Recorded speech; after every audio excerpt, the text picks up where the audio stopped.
Well, hello, everyone. Welcome back to the Craft Parenting Podcast, the podcast about two Cincinnati craft beer lovers with a parenting problem. And my name is Joe. Thank you so much for being here. This is my lovely wife and co-host, Caroline. Howdy doody, neighbors. Alrighty then. So if you were following along at home, you would realize that I am doing Dry January along with many other people, I'm sure, except for Caroline. I'll do dry March-ish. Or dry-ish March. Yeah, well, we'll see. So we're kind of doing like a series about non-alcoholic offerings. Mm-hmm. So if you tune into last week's episode, we go into how Joe is an imperialist and thinks that we should all be, or is a monarchist and thinks that we should all be under the rule of Britain again. I do not think that. That is like the opposite of what I think.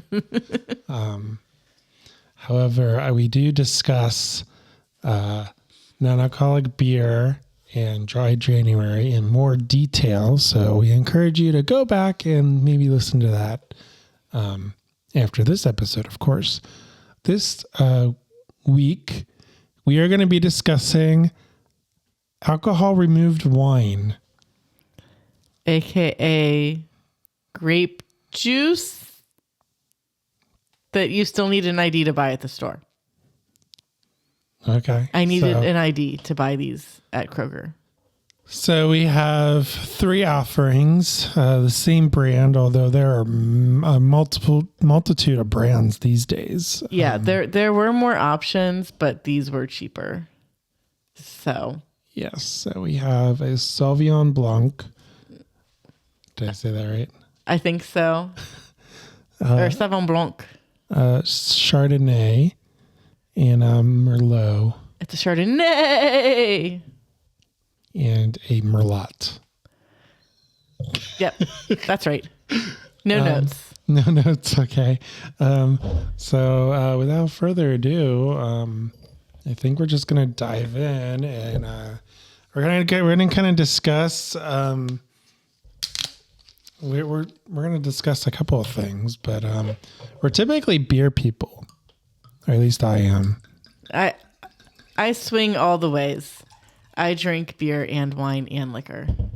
Not all at once. I'm not stupid. I think on the podcast, though, we've pretty much done exclusively beer. Yeah. I only really drink mixed drinks when it's an open bar and I'm not paying for them. Yeah. Or I'm not paying for them.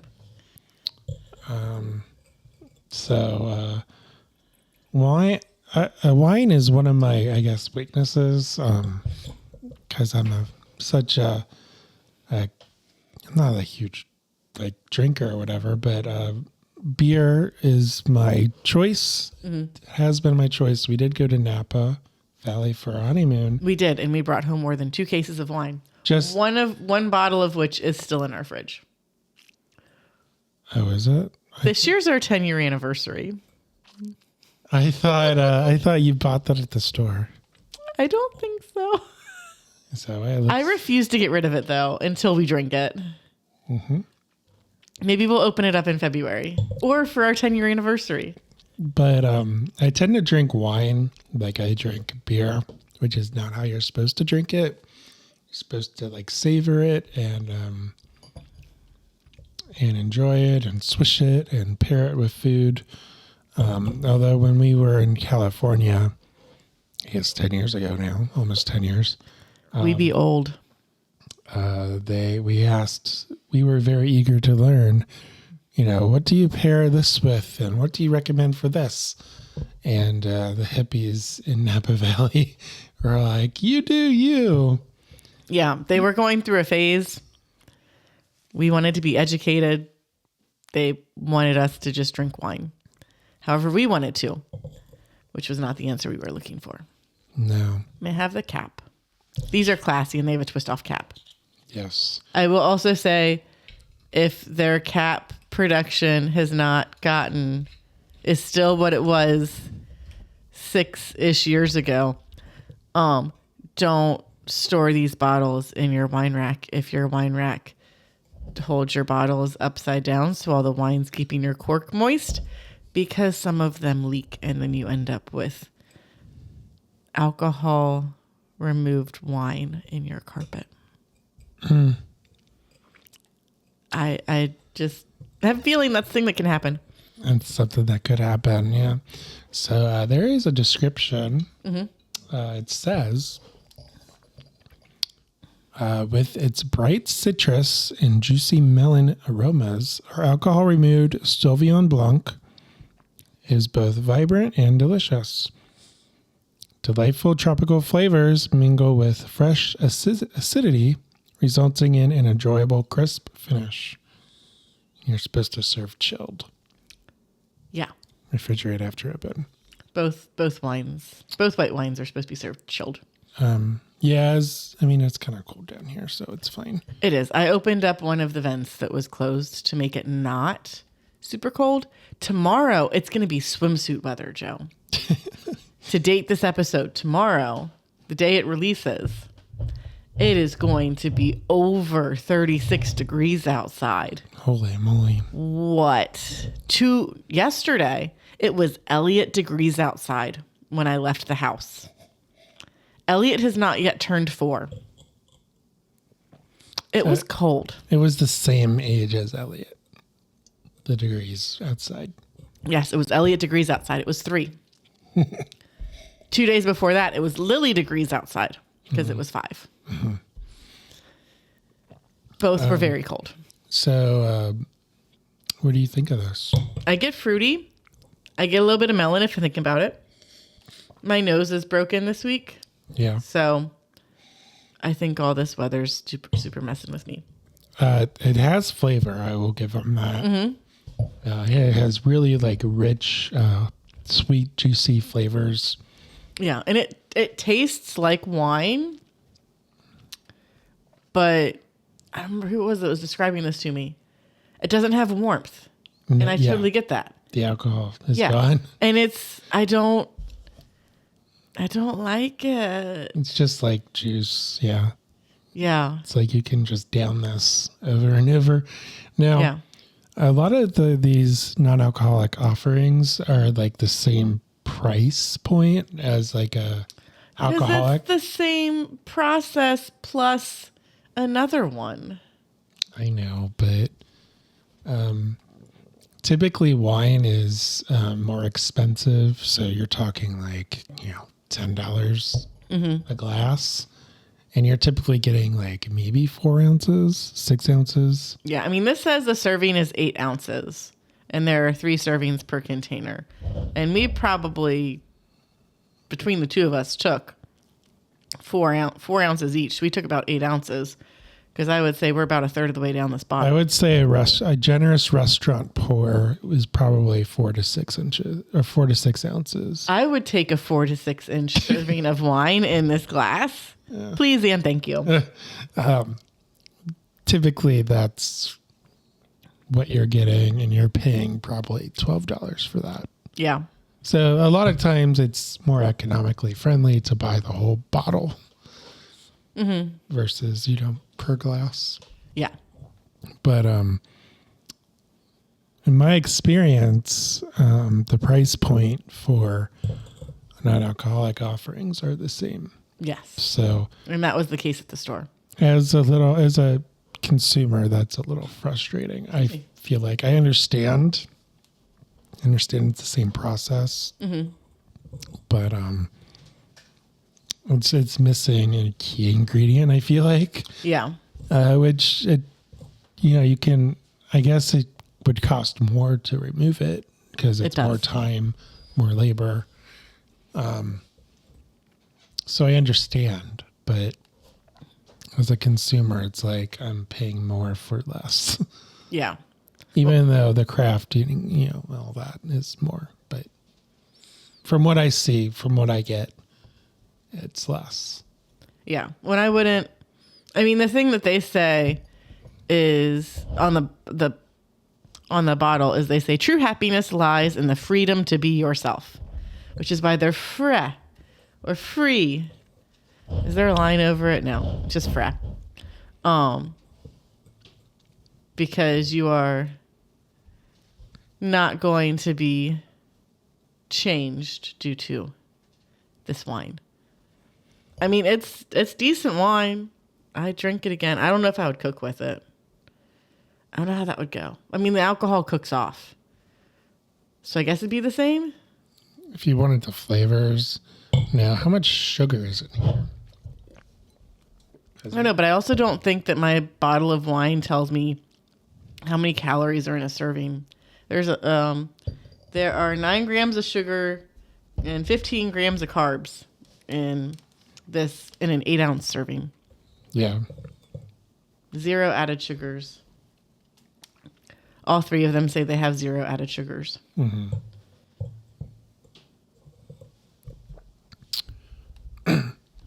Sauvignon Blanc is something that I would drink, I guess, when it's warm out. Yeah, I mean, it's a white wine. It's a good poolside wine for me. It's a little dry, but it's not like super dry like a Merlot is. Yeah. I mean, Chardonnay is, we'll talk about that in a minute because that's the next one. But Chardonnay is a little more heavier. And depending on if it's oak or stainless, one is more like, has more oomph to it. The oak, the oaky one does. The stainless steel Chardonnay, it's more crisp. Mm-hmm. You get a lot of variation in them. So, and I would say like Chardonnay is like my go-to, but out of the white wines, Chardonnay is your go-to. Yeah. I'm not picky. Now the red wines, those are like kind of heavier, really good with like a red meat. We had steak for dinner tonight. We did. Ooh, look at us. So I'm going to read portions of this. This is from the Smithsonian Magazine. Oh. And it says, the science behind non-alcoholic wine. Science! Drinking habits are changing and vintners are exceeding tasters' expectations with new options stripped of their alcohol. Okay. And this was written in September 2022. I'm just going to talk about the process. Mm-hmm. America's first alcohol-free approximation of wine sidestepped fermentation altogether. In 1869, a New Jersey dentist and prohibitionist named Thomas Bromwell Welch. He sounds like a Welch. Pasteurized unfermented Concord grape juice as a non-intoxicating wine that could be used for communion at his Methodist church. That zero-proof beverage found its way to congregations across the country and launched America's processed fruit juice industry. Until 1890, Welch's grape juice was known as Dr. Welch's unfermented wine. I mean, technically, you're not wrong. It seems like a very clever marketing trick. I mean, it seems like wine was way more popular than juice back then, so that's going to be a better hook for people. The guy's a dentist, too. I didn't realize that. Sugar on your teeth. That's all he wants.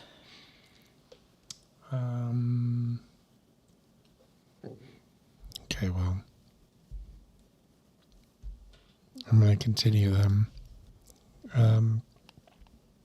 Let's see. In 19th century Germany, in turn, the Jung family of winemakers was looking to expand the market for their Rieslings. Their matriarch and saleswoman, Maria, was losing clients who began to abstain for health reasons. How are you gonna solve our problem, Maria? How are you gonna get people to buy our grapes? We watched Sound of Music recently. I'm sorry, I had to.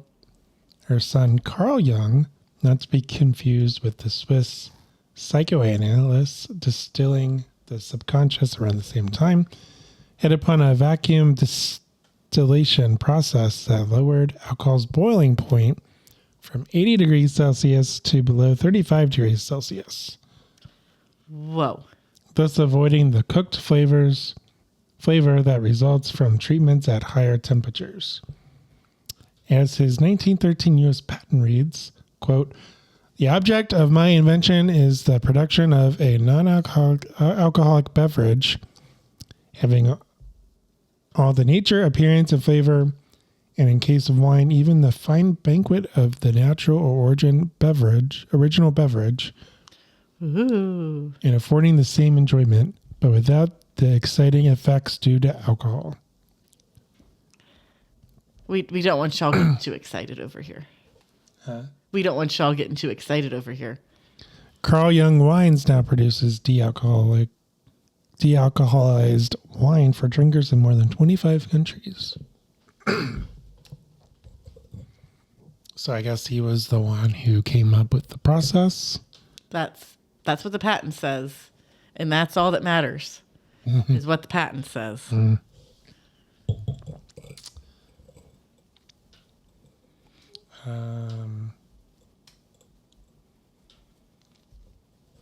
So I guess my question is, as I vamp and try to find more information about the actual process,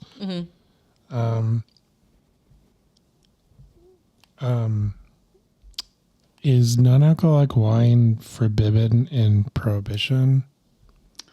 I would go with no. And because I feel like when we talked about Prohibition, there were NA beers and they tried to make NA beers more of a thing, but people were like, meh, I don't like this enough to keep it around as a viable option.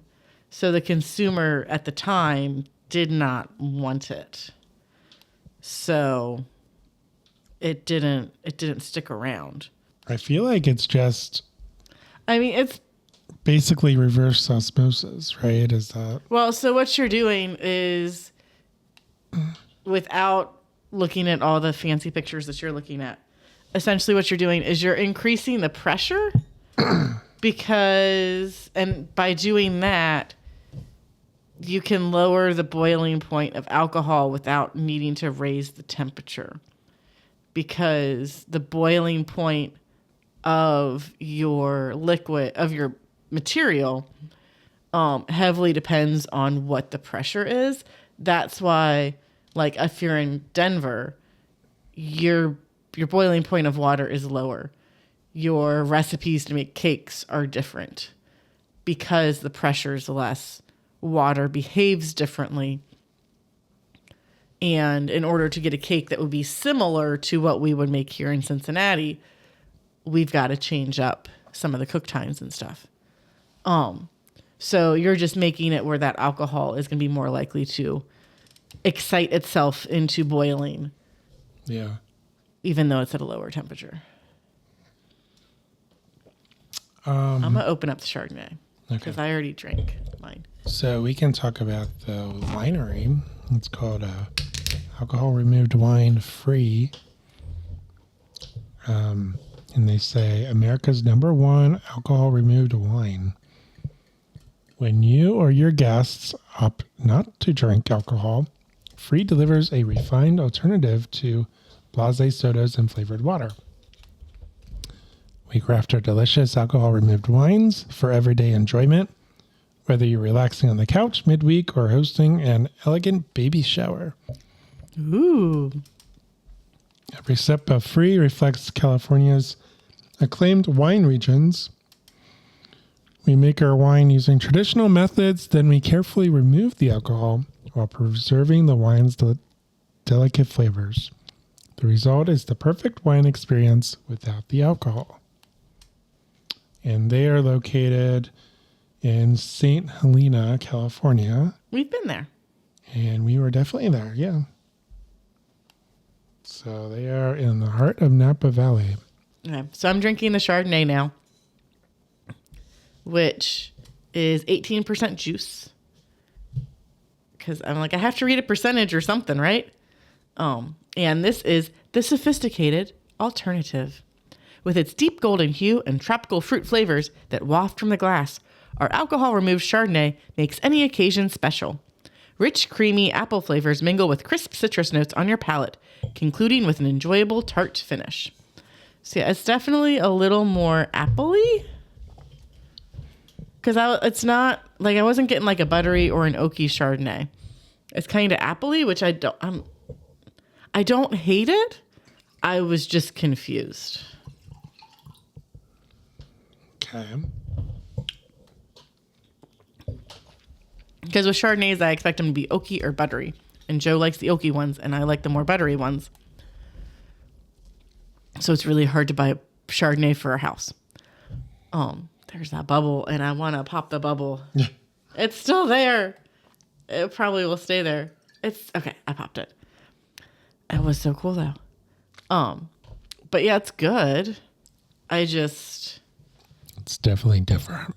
Yeah, I don't know if I would call this a Chardonnay. We've drank a lot of Chardonnay. It's been a hot second since I've drank a lot of Chardonnay, but we've drank a lot of Chardonnay. And it's good. It definitely has all of the notes on the bottle that they're talking about, but I don't really associate those with a Chardonnay. Like, I'm getting way more apple. That's a little weird to me. And they don't have apple in it. That I saw, at least. I mean, they have natural flavor, but it says dealcoholized Chardonnay wine, grape juice, grape concentrate, natural flavors, and then some like preserving stuff.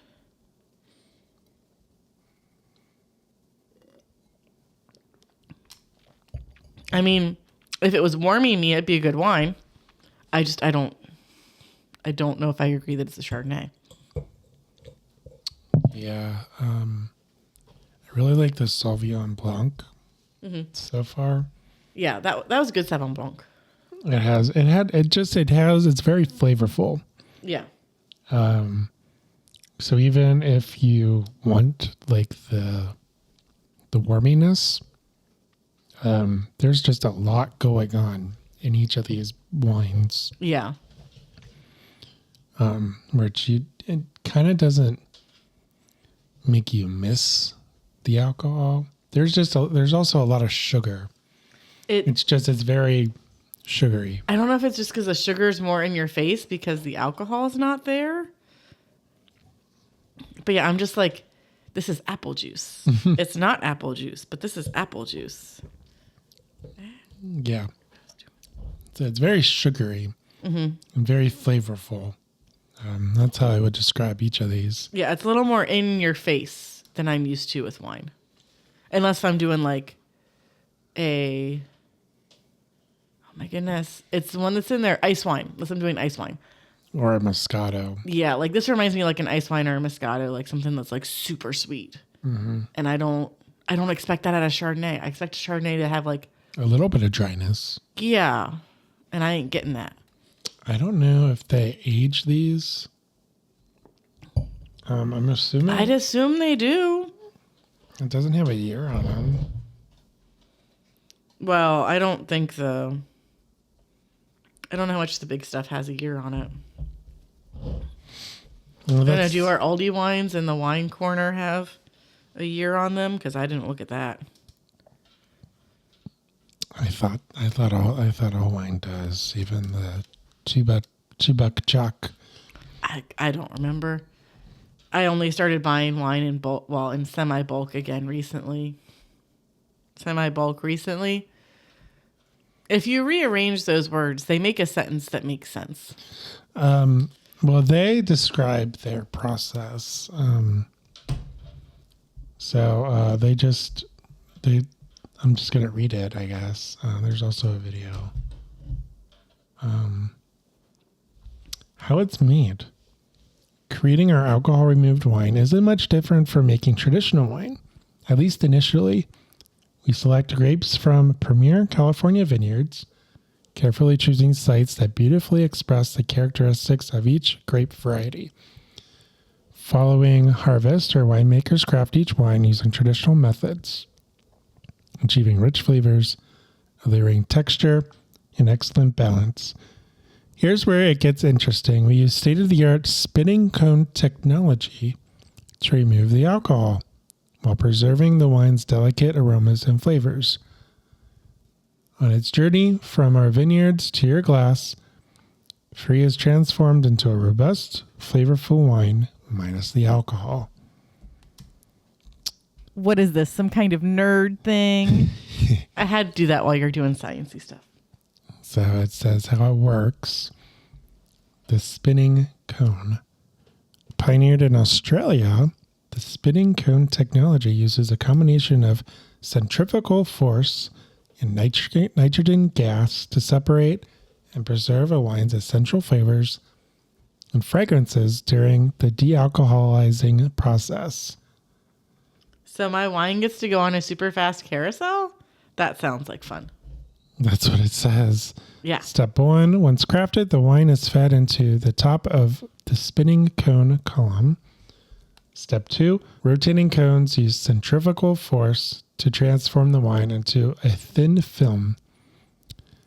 Step 3, nitrogen gas is fed into the bottom of the column to extract delicate aromas and flavors, protecting the wine from oxidation.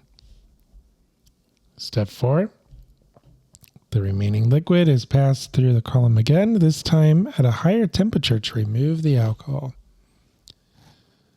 Step 5, the flavor and essences.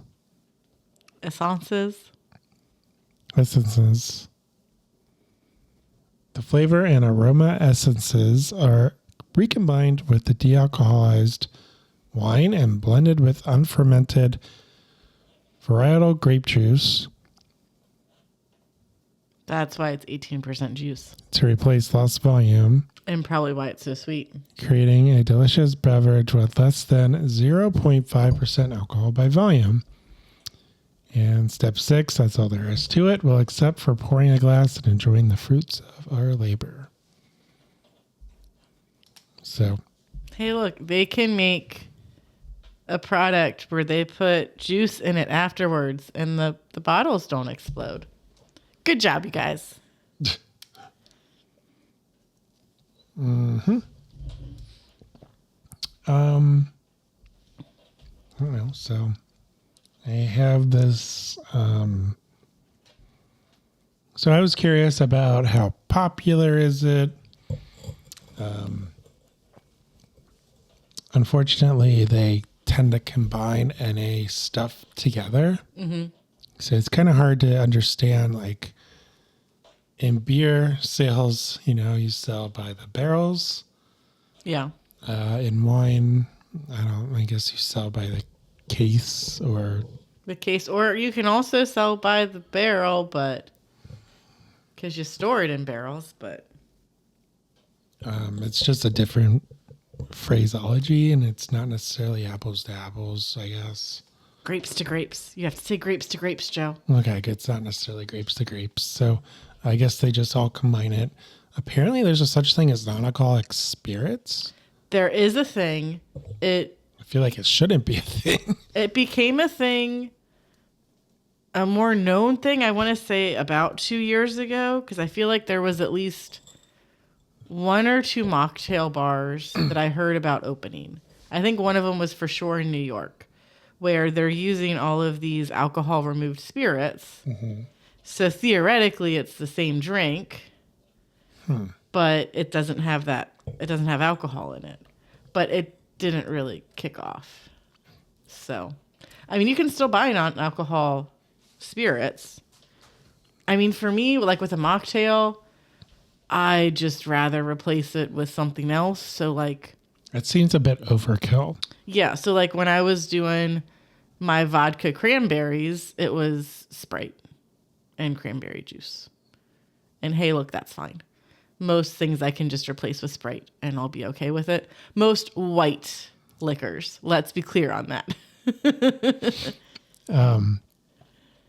Yeah, so like bourbon, for example, the whole thrill of bourbon is the age. Like you can age it 5, 10, 15. I mean, you can still do that, but then remove the alcohol. But what's the point, though? It tastes the same, but there's no alcohol.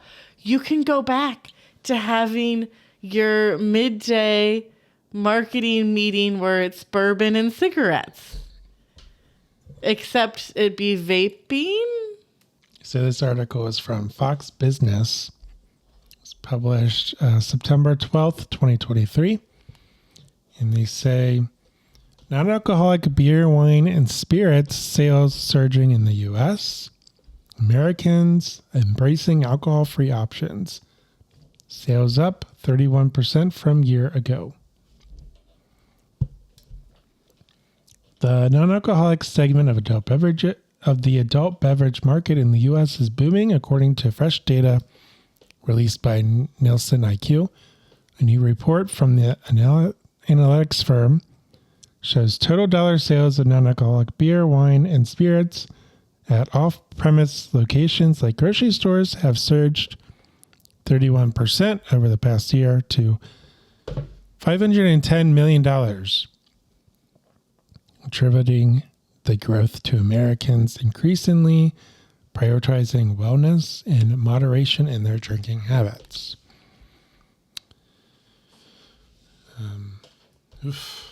Yeah, I mean, I don't know. If I was a DD, maybe I would buy a non-alcoholic drink while we were out and about, but I'd also just be like, get me a Sprite because it's $1. Like, yeah, that's where I am. I mean, these aren't bad. And I would even venture to say that, the alcohol removed wine is, it's kind of better than the non-alcoholic beer. Mm-hmm. Just because it has a lot more flavor. Yeah. Although it has a lot of sugar in it. So much sugar. Like it's on my tongue. It just seems like it has a lot of sugar, I guess. I don't know that 11 grams is a lot, but it seems like a lot. Like you can taste it. Yeah. It's visible. Definitely kind of seems like a one and done thing. We're doing 3 in 1. Yeah. But anyway, let's get back to Fox. What does the fox say? You were supposed to say something then. Alcohol-free beverage sales consistently surge the most in the first month of the year, where many drinkers take a break from imbibing.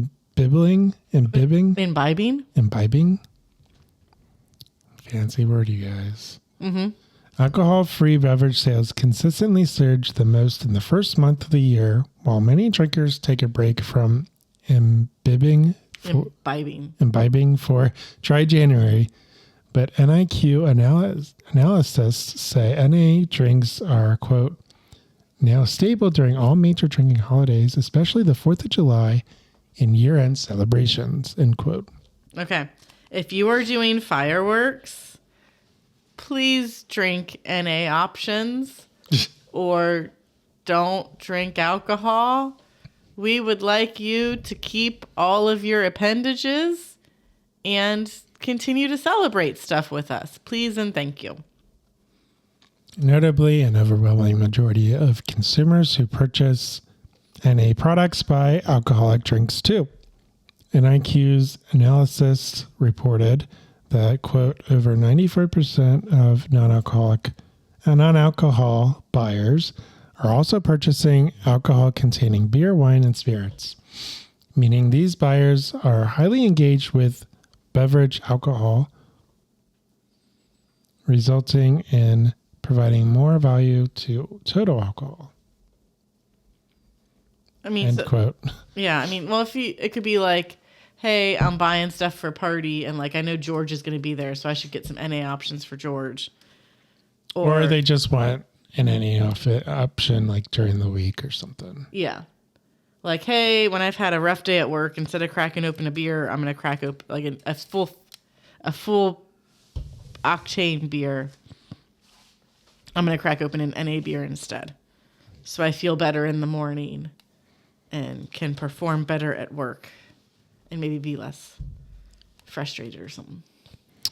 Across all 9 regions of the U.S. covered in the study, non-alcoholic adult beverage sales grew double digits in terms of dollar amount spent for the past 12 months, but 5 states accounted for 30% of the total amount. Whoa. The top sales were in California, 85.7 million, followed by Colorado, 19.2 million, Massachusetts, 18 million, Michigan, 15.1 million, and Ohio, 15 million.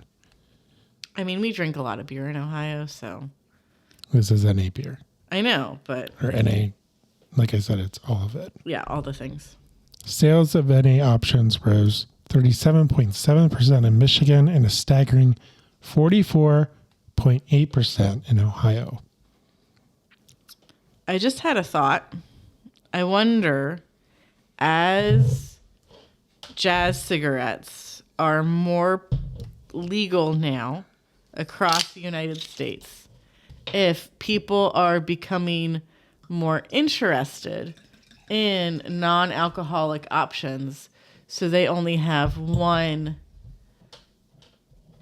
intoxicating thing going on at a time versus potentially 2. I don't think people think of it like that, to be honest. I think if you're going to participate in that, you're probably going to participate in all the things.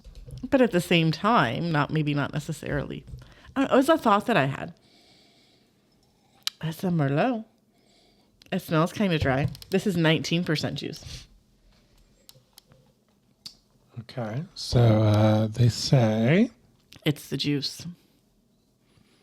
With its plush, luxurious taste and gorgeous garnet color in the glass, pretty pretty.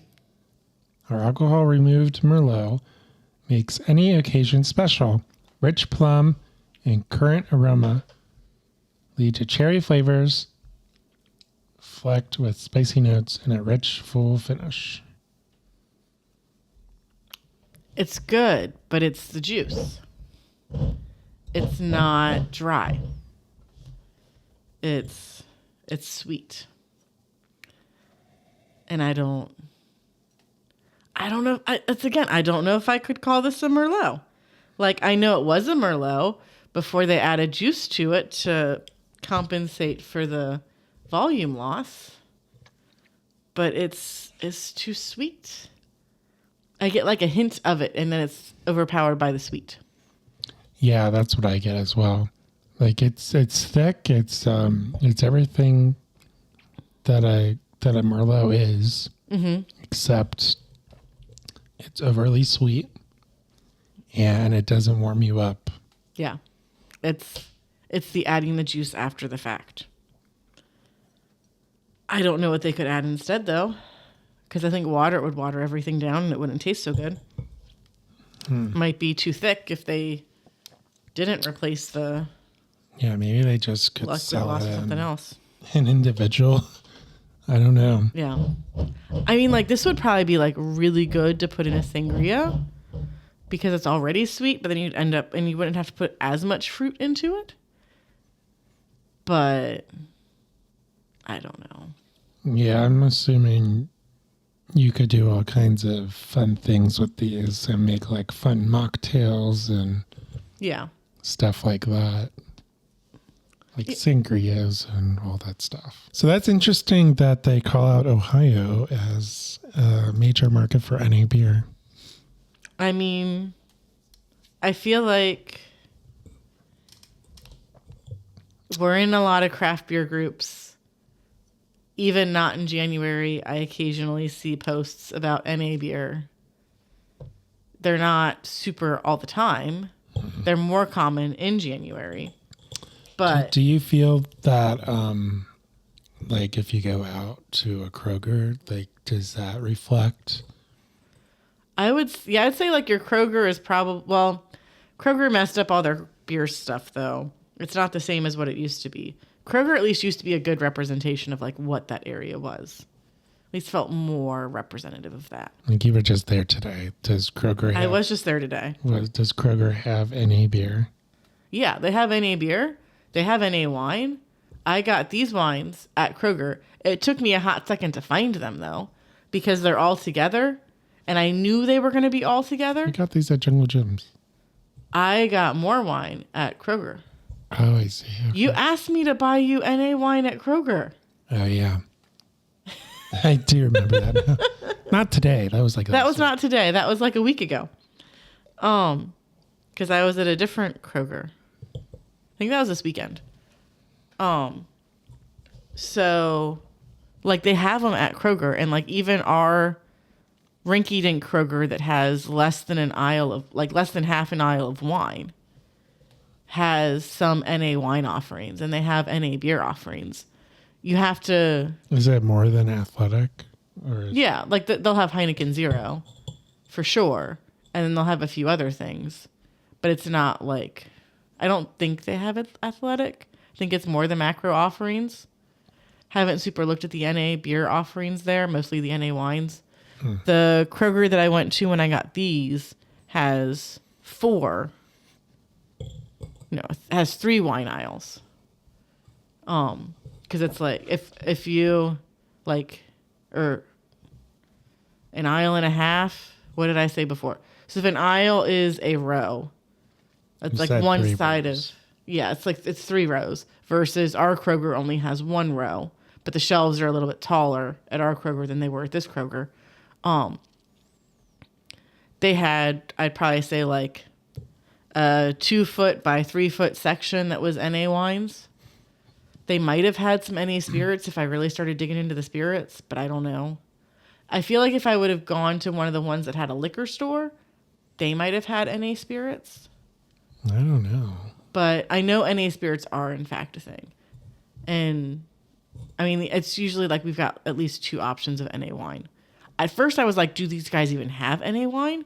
Because I'm not seeing any, but our Kroger has NA wine. And then I found the Sauvignon Blanc with the Sauvignon Blanc. And I was like, this bottle doesn't feel like it goes here, but I'm glad that I found you. And then I eventually found his buddies.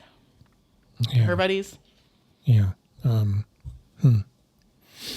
But yeah, I mean, they've got options. I'm trying to remember back to 2019 if You went to they the had it at Kroger, because I remember getting it. Party Source. We went to the Party Source. Yeah, I think for sure they had it at Party Source. But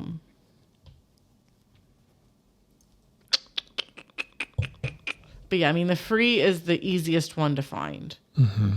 And then there were a few other options, but I only loved you enough to buy the free wines, I guess.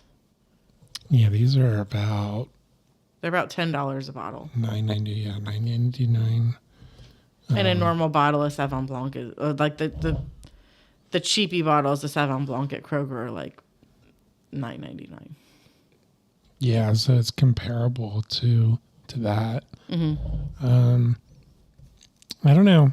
The Merlot tastes off to me. The Chardonnay tastes off to me. The Sauvignon Blanc is okay. Well, because the Sauvignon Blanc is supposed to... It's usually a little dry, but it's got a little bit of sweetness to it. The Chardonnays that we usually drink are a little bit more dry. And like Merlot is like always supposed to be dry. It's the juice added after the fact. Yeah. That's kind of throwing us for a loop. Yeah. So what do you think it needs? Like bitters? Maybe, but those have alcohol in them.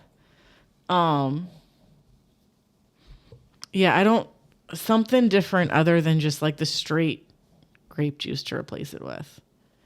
Because the yeast eats the sugars when it turns into alcohol, which is why it gets more dry and why it's not as sweet.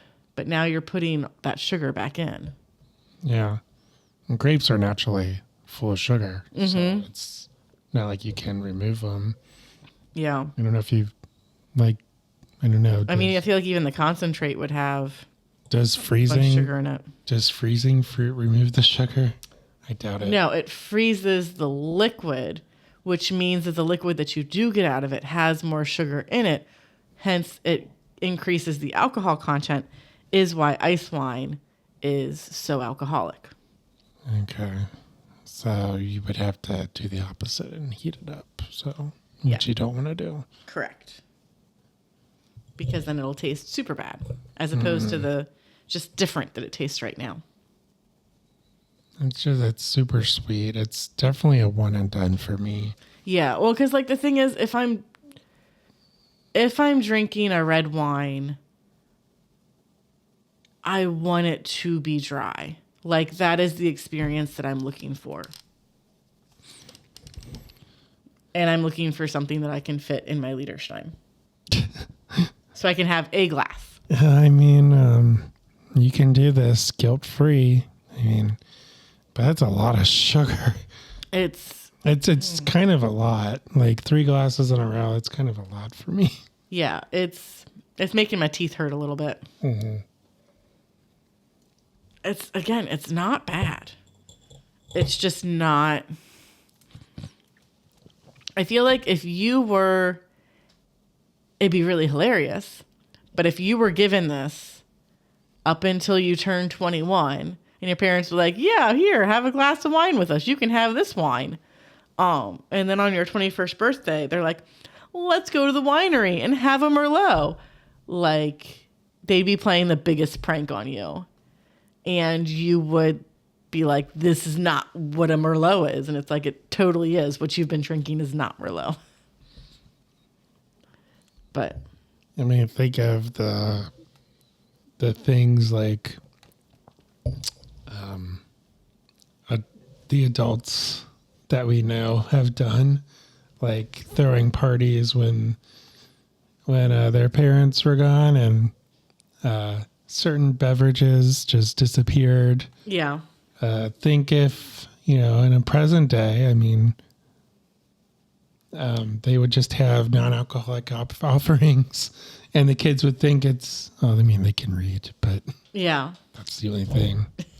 Alcohol removed. But if it didn't say alcohol removed. I mean, or you just dump it into, you dump out the Merlot and you dump this in it instead. Yeah. They might not never know. I don't know. So I guess that's our alcohol removed wine episode. Yeah, they're decent. They don't quite scratch the itch, but I mean, if you want to look like you're drinking wine, it totally fits the bill. Yeah. And if you like sweetness, I mean, this is the wine for you. Yeah. Because they were all 3 of them are sweet. Mm-hmm. And it's for the reason that you said. They're they add the juice Yeah. back in to. But the bottles don't explode on the shelf. Woohoo! Is there anything else you would like to say about non-alcoholic wine? I debated putting competing bottles of alcohol wine next to this. And I was like, nah, I don't want to drink that much liquid.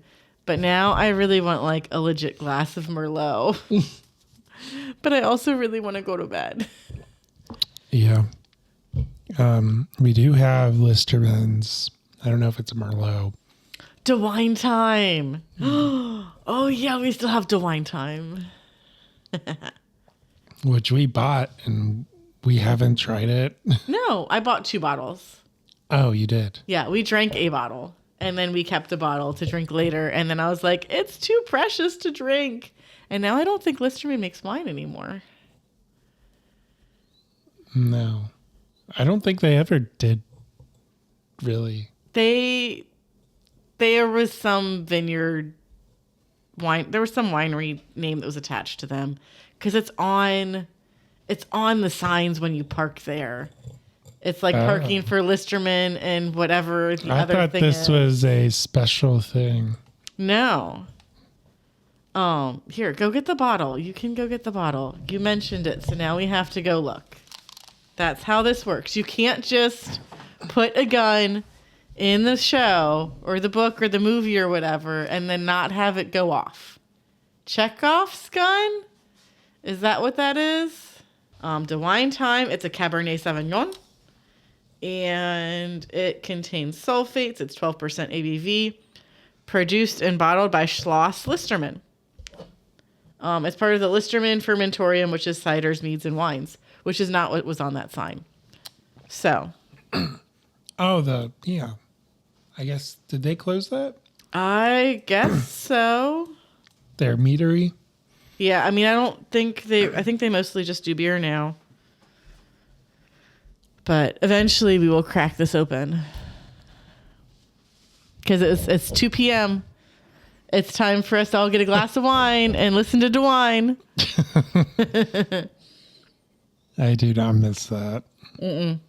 At all. I've got a DeWine time glass somewhere. Because I bought that off somebody online too.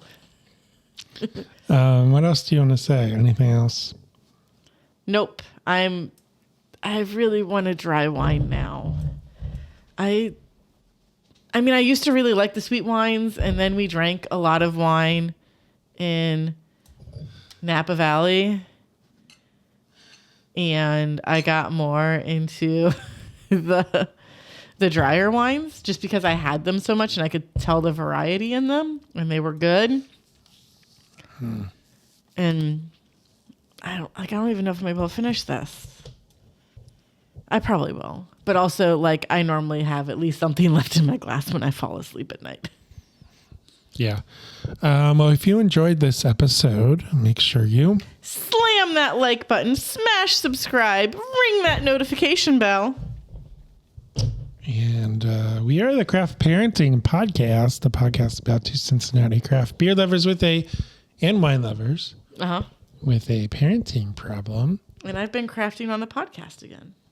You're making... I'm still working on Elliot's scarf. I'll finish it before the next big snowstorm. You're continuing Elliot's Slytherin scarf. Marcus said it's a sycamore scarf. Because these are sycamore school colors or Seton school colors. There you go. It can serve a dual purpose. Yeah. Maybe they'll trade when they're in high school. Elliot will have the purple one and Lily will have the green and yellow one. That'll be pretty funny. It would be pretty funny.